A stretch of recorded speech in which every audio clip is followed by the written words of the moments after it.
All right, mathletes, I hope you're ready for a workout. We're going to continue our unit on rational expressions, and now we're going to start performing operations.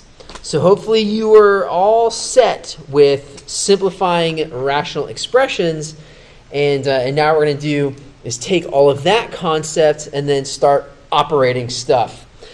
Now, if we're going to operate on expressions, I'm going to start with multiplying and dividing. And you're going to think, oh, Mr. Katz, that's kind of weird. We didn't learn operations in that order. Didn't we start with addition and subtraction? And I'm thinking, well, yes, we did, but I'm going to teach you or show you something that's going to sound counterintuitive, but trust me, it's true. So we're going to start with these operations on multiplying and dividing. We're going to get through 6 crazy examples that get more and more bonkers as we go along. But trust me, this is fun. So before we jump into numbers 1 and 2, I want to go back with something I had mentioned a second. Now, Mr. Katz, we didn't learn operations with multiplying and dividing first. We learned with addition and subtraction first. And I'd say, yeah, but here's why we're starting this. The thing about multiplying is that it is the easiest operation. Not the simplest operation, but the easiest. Multiplying, if you remember, is quite complex because it does a lot of things like expand dimensions, if you remember that. Now, addition, on the other hand, is the simplest of operations, but not the easiest of operations. And if you don't believe me, bring your mind back into elementary school and fractions, and you'll be like, oh yeah, that was kind of nuts. So multiplying is the easiest of the operations. There's the fewest rules. It's just a complicated thing because it does so many neat things. Anyway. So we got to remember multiplying is the easiest of the operations. So how does that work? Well, if you have 2 rational numbers, right? 2 rational numbers, any rational number is A over B and C over D, and you multiply them, super simple. Multiply the numerators, blam. Multiply the denominators, blam. Ta-da! That's it, multiplying. Super, super easy. All right, so that's how simple that is. So when we look at these examples, we're going to start with 1a. We're going to multiply these two expressions, right? So we look at 1a. So we have 2/3 times 5. Well, that's quite simple. 5 happens to be a rational number, right? 5 happens to be 5 divided by 1, rational number. And then when I multiply those two, I'm going to end up with 10 over 3. Ta-da! Super easy, right? Super easy. So there's nothing I can do. If you remember from the previous lesson on simplifying, we can't simplify. There's nothing to simplify there. So we're done. All right, but how is that going to be different than example B? Well, we got to learn about division. Now, division is only a little bit more difficult than multiplication, but not by too much. Division is also easy, just also complex. So anyway, what is division? We should probably learn by defining division. Division happens to be multiplying the inverse. Now, you first learned division, I assume, with like M&Ms or pieces of something, and you were separating into equal groups. And that's what division is at the fundamental level. It's separating into equal groups. But when we start using it and you operate division, division actually is multiplying the inverse. And you've seen this definition before. You just heard it a different way. Keep change, flip. Multiplying the inverse. Multiplying is the keep change part. That's multiplying, keep change. And the inverse is the flip part. In case you probably have heard that before. But know where that comes from. That little cheat for keep, change, flip happens to be the definition of division, multiplying the inverse. So how does that work? Well, when we look at this example of dividing 2 rational numbers, A over B divided by C over D, right? A over B divided by C over D. we can use this definition of division. We can keep change, right? Keep, change, and then flip. We are multiplying the inverse. Division is multiplying the inverse. So A over B divided by C over D is the same exact thing as A over B times D over C. Okay, we are multiplying the inverse. And thus we have A over D, AD over B over C, or AD over BC, right? So that is the definition of division. And you will use this definition in matrix algebra because there's no such thing as dividing matrices. However, you can find the inverse of matrices and you can multiply matrices, but that's for later. Anyway, now you want some proof of this bad boy? Yeah, let's prove it. Let's have 12 over 3 or 12 divided by 3. Well, we all know that's 4, right? Well, did you know that 12 divided by 3 can be written this way, right? Of course. And did you know that 12 divided by 3, we can use the keep change flip model, right? So keep change 12, but change division to multiplication. And how do I flip a 3? Well, remember 3 is 3 over 1, so to flip a 3, you get 1/3, right? So keep change flip. Now we're going to multiply those two. 12 happens to be 12 over 1, blah, blah, blah, blah, 12 over 3, which of course is 4. So that is the proof that division is multiplying the inverse, and it all works out that way. All we're going to do is use that crazy concept here. Okay, so back to our examples. I only have one more note to show you, and the rest is practice. So what about 1b, right? Now we have 2/3 divided by 5. And remember what division is. It is multiplying the inverse. So the keep change part, right? So keep change part, we're multiplying the inverse. Remember, how do I flip a 5? 1 over 5. How do we find the inverse of 5? It is 1 over 5. So the rest is that easiest of operations, multiplication. Multiply the numerators, bam. Multiply the denominators, bam. Okay, so that's how multiplication and division work. And that's, I know, old stuff. But now let's get a little bit more complicated. So in the second example, I'm doing an A and a B as well. So we have 3x over 4 times 2 over x. Okay, so before we go multiplying stuff, I'm going to give you the second note. Okay, so the only other note that I can give you for this unit is keep it factored and cancel where you can.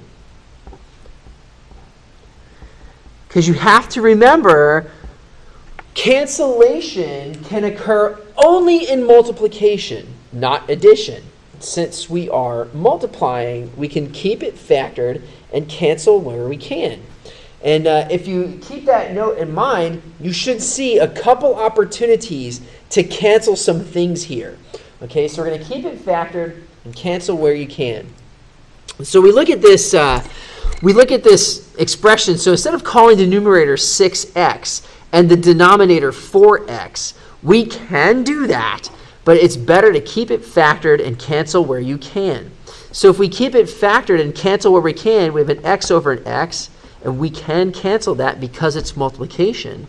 And we have a 2 and a 4, and 2 gazint 4 2 times, right? You got to know your gazintas.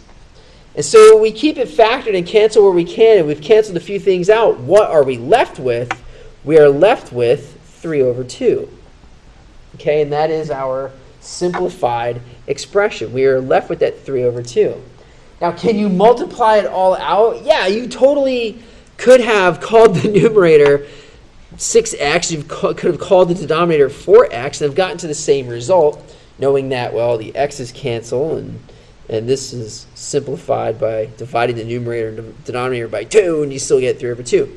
Right? So you still could have done that, but my advice is keep it factored and cancel where you can. You're going to be left the same thing no matter what, but I'm just going to try and help make your life easier.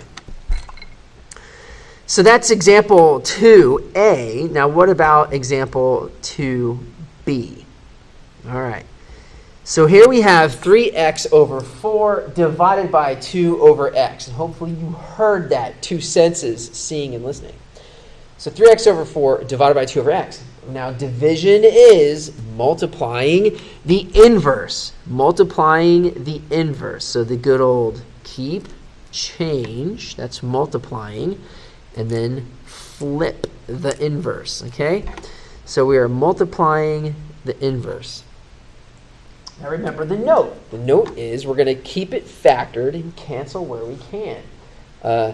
Can we cancel anything? There's nothing to cancel here. So now we're going to simplify in the end. So I should probably add that note. Cancel where you can, then simplify, right? Then multiply it out, all right? So then multiply. So we're going to cancel where we can't, then we're going to multiply. So now we can finally multiply. And when we multiply our expression here, we have 3x times x in the numerator, which of course is 3x squared, and then 4 times 2 in the denominator, or over 8.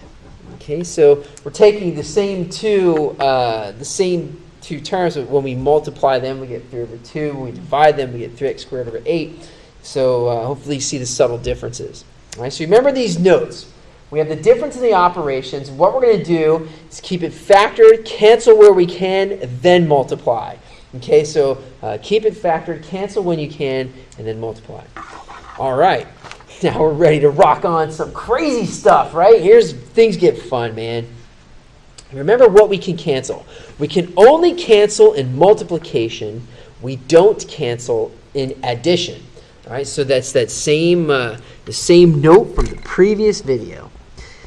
We can only cancel in multiplication. We don't cancel in addition. So we have this expression here. It's a little bit nutty. We're gonna keep it factored, and we're gonna cancel where we can. Are there any opportunities to cancel this in this expression? And hopefully you see a couple of binomials that go away pretty conveniently. We're going to cancel where we can. We have an x plus 3 in the numerator and an x plus 3 in the denominator. We're keeping it multiplied, right? Canceling it can occur in multiplication. So, right? Canceling can occur in multiplication. Are there any other opportunities? Yeah, we have x plus 2, x plus 2. Right? So remember how the canceling works. Are there any other opportunities to cancel? Yes, you can, right? I'm going to keep everything here. Now, you can clearly see the remainder, or what would be left, is 6 over 2, but we could work in there, right?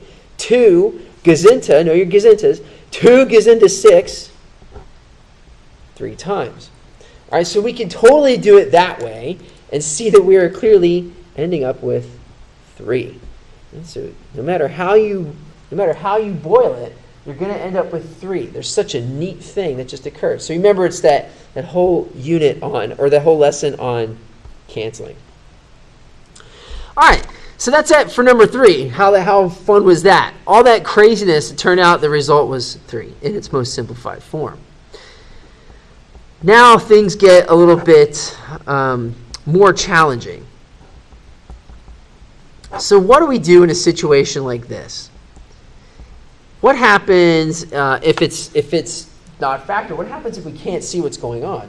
So what we want to look for remember the second note, keep it factored, cancel where you can. Well, when you look at number 4, this is not factored. So if it isn't factored, guess what? Get to work. Start factoring. All right? So if it's not factored, see if you can factor it, get to work, and start factoring.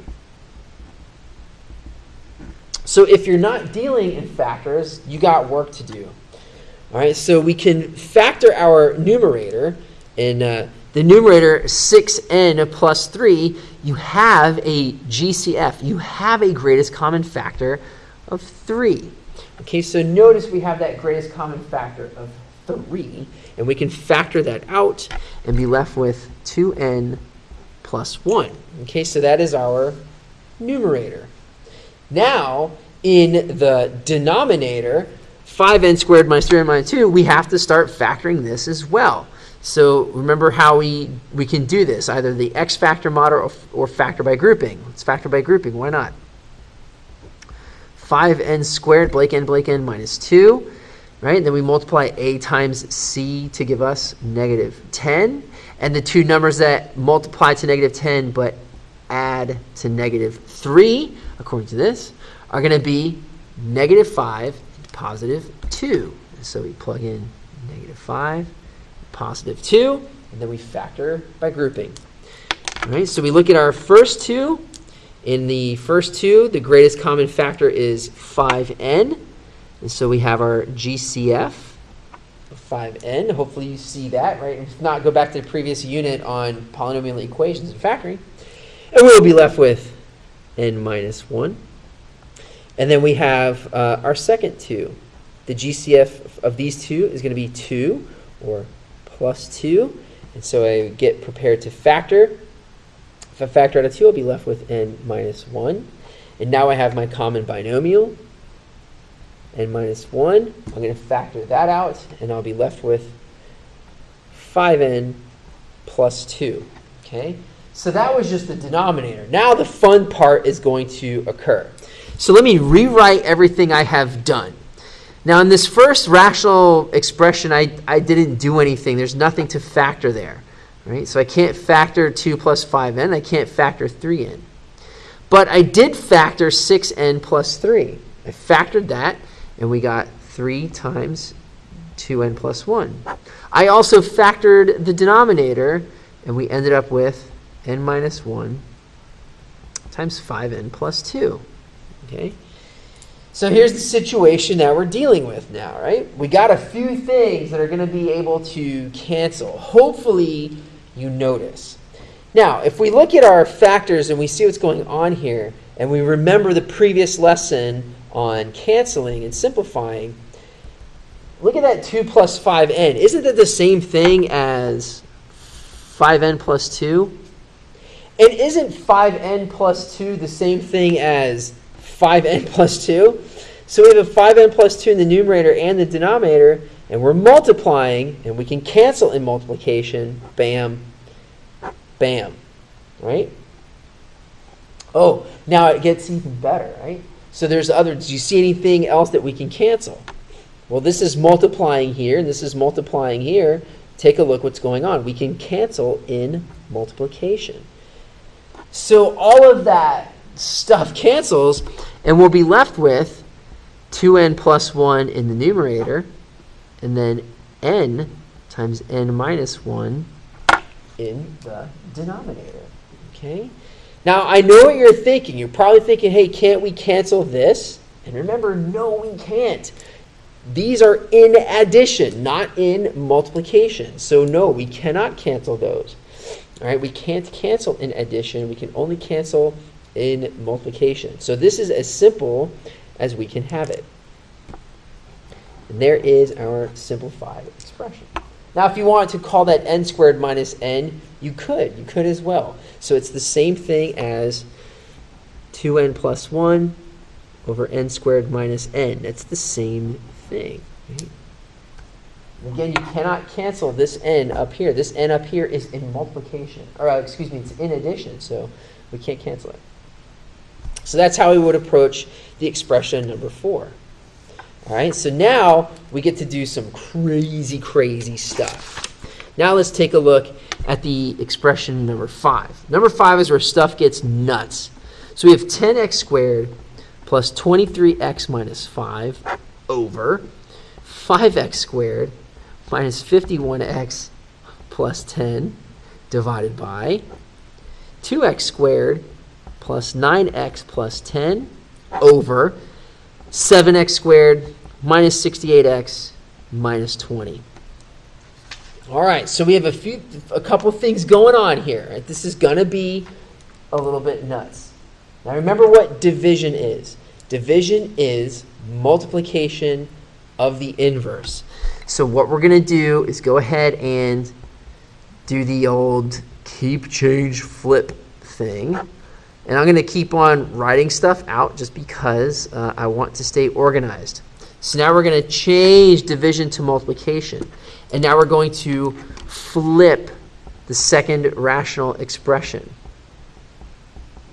So we have multiplied the inverse. And you got to be careful here. And the chances are I'll probably make a mistake on this video. So, keep your eyes open because you never know what's going to happen. So now we have all of this craziness going on. And remember what the note was. The note was keep it factored, cancel where we can. But none of these are factors. Or none of these are factored. So what do we have to do? We've got to see if we can factor these things. Now there's a quick mental check to see if you can factor a trinomial.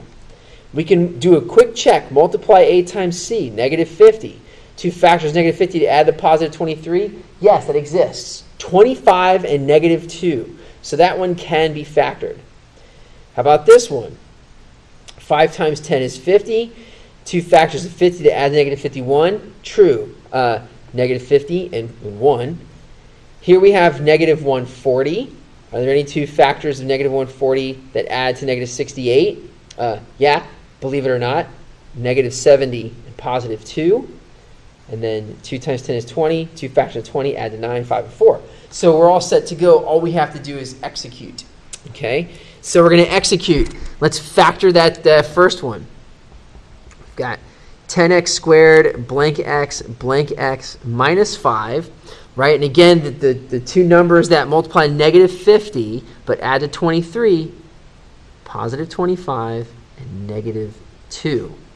Okay? And now we're going to factor by grouping. And these first two, the GCF is going to be 5x. And when we factor out a 5x, we will be left with 2x plus 5. And in the second group, the GCF is 1, but this is a minus sign, so we're going to factor out a negative 1. And then we'll be left with 2x plus 5. Now the last step of factoring, I'm going to make basically the next step. So I have my 2x plus 5 is my common binomial. So 2x plus 5 is my common binomial. Look where I'm writing it because I'm going to move the whole thing down here but factored. So if 2x plus 5 is my common binomial, I'm left with 5x minus 1. So there I have factored that numerator. Now what we're going to do is factor the denominator. I probably should have made some more room down here. So we have 5x squared blank x plus 10. And as I said before, the two factors that multiply to 50 but add to negative 51, negative 50 and negative 1. Okay, so negative 50 and negative 1. Factor by grouping. The GCF is 5x. We'll be left with x minus 10. Factor by grouping. The GCF is 1, but that's a minus sign, so we're going to factor out a negative 1. Okay, so we have to be very good at factoring trinomials, of course. And so when we finish factoring this, we're going to leave it in the denominator. X minus 10 is the common binomial. And we'll be left with 5x minus 1. All right? So we've just transformed our original expression and we've factored it. We're going to do the same thing with the other one. All right? So now let's factor the second one. So factoring the numerator, 7x squared blank x minus 20. The two factors of negative 140 that add to negative 68. It's going to be negative 70 and positive 2. 70 times 2 is 140, right? So this all works out. Factor by grouping. 7x is the GCF, x minus 10.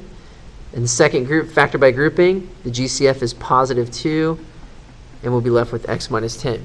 And again, I'm going to write the completely factored form down here. X minus 10 is the common binomial. I'll be left with 7x plus 2. And that's my numerator. And now for the denominator. So I have 2x squared and 10.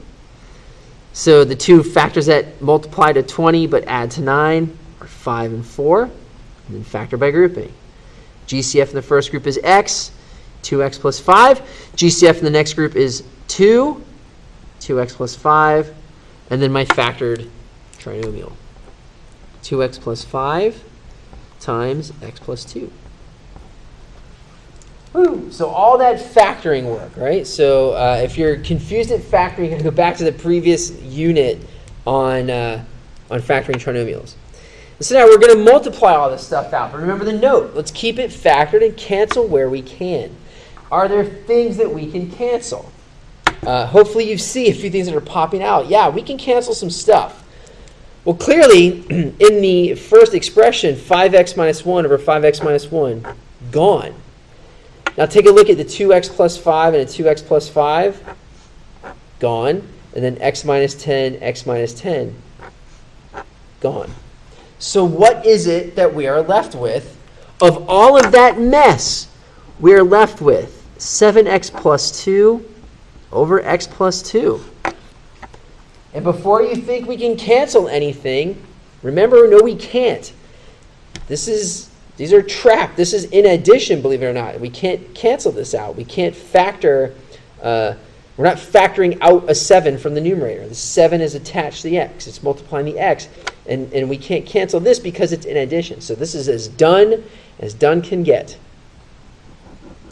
All right, so we have multiplied or divided all this stuff. So remember the original expression? This nutso thing, this is what we're going to be left with. So division, a little, like one extra step. The keep, change, flip part, everything else is multiplication. And then we keep it factored, cancel where we can. All right, one last example, which is kind of crazy, but we're gonna do our best. Okay. All right. So check out what's gonna happen. This is gonna be some fun stuff. It's a whole lot of factoring. So our last expression has a lot of things going on. We're gonna do some factoring here. And then we'll cancel out where we can. So we have this last expression. What's going on? So we have one division thing here. So let's go ahead and fix that.